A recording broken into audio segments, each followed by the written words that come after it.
Why hello everyone! I'm your lovely host Innocent and welcome to today's video. I think it's pretty clear that I want you guys to know about me, right? I want this channel to be a place where you can come, relax for a bit, and hang out with a friend. Sit down, play some video games, watch me draw. Well, hopefully you consider me a friend and you do those things. What I'm trying to say is that I don't want this to be a mysterious stranger that no one will ever know on the other side of the screen, which is why I want to do more of these videos, where I talk about me and my life. I already told you about my paranormal beliefs. If you haven't watched that, click right there. But now I want to tell you something a bit more personal. Something about me that has been with me 90% of my whole life, maybe more. When I was just a baby, only 3 years old, and when I was learning to walk, my parents noticed something weird. I knew how to walk perfectly fine, but I went back to crawling and refused to walk. They took me to the doctors, like any concerned parent should, and the doctors diagnosed me with a little something called Perthes disease, also known as Legg-Calve-Perthese disease, or LCPD for shorter. Now, I know for a fact that y'all out there are like, wait, what is that? I've never even heard of Perthes disease. What kind of disease is this, Innocent? Well, I'm glad you asked. Perthes disease isn't actually a disease, contrary to what it was named. Perthes disease is a childhood condition where there is bad blood circulation and necrosis of the ball head of the femur in your hip joint.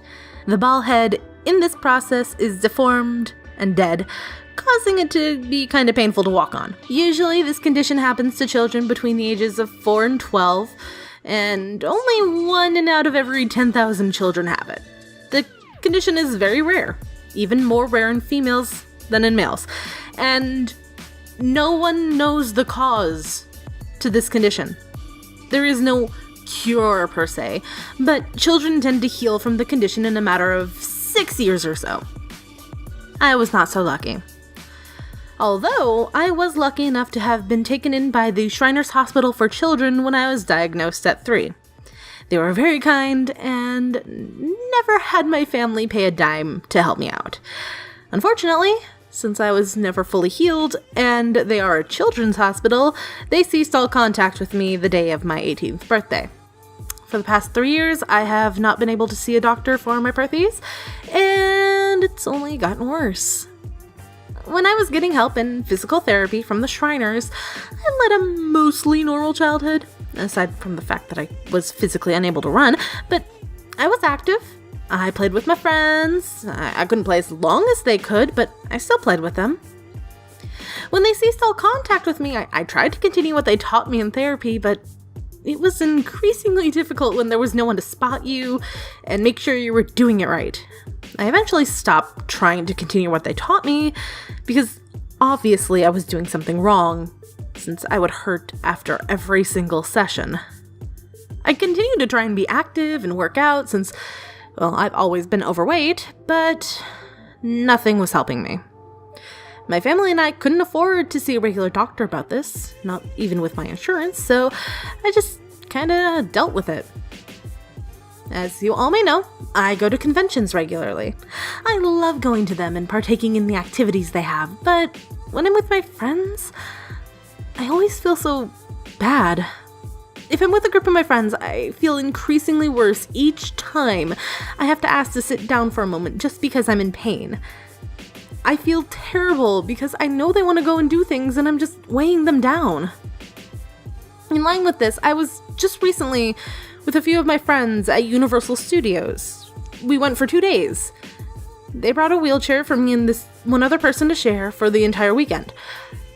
I felt so bad after that weekend. Not only was I in the chair a hell of a lot more than my friend, but since the chair didn't have wheels that I could push, everyone else ended up with blisters on their hands because of the handles. Because my body can't properly heal, and because I can't afford help, I feel like a burden to everyone around me. I can't stand for long periods of time. I can't walk for long periods of time. I can't run unless I'm pumped up on adrenaline and running for my life. And the worst thing, I probably have osteoarthritis, and I'm only 21. I feel constant pain, but I deal with it. My life isn't over yet. I may have to get a wheelchair soon, and I may have to get a hip replacement in the future. But life is never a kind mistress. Life is an abusive lover that will push you when you're down. But you're strong and have the power to fight back. You can let life push you around, or you can take life into your own hands and fight back. Although I may have a constant struggle with my own body, I'm still here today. My normal may not be the normal that society dictates, but that's what makes me special. Thank you all for listening. I hope this brought some light to me as a person, or at the very least, some of the struggles that I go through day in and day out. What kind of topics should I talk about next? Leave it in the comments below. I hope you had a wonderful time, and I hope to see you all again so very soon. Peace out. Bye-bye.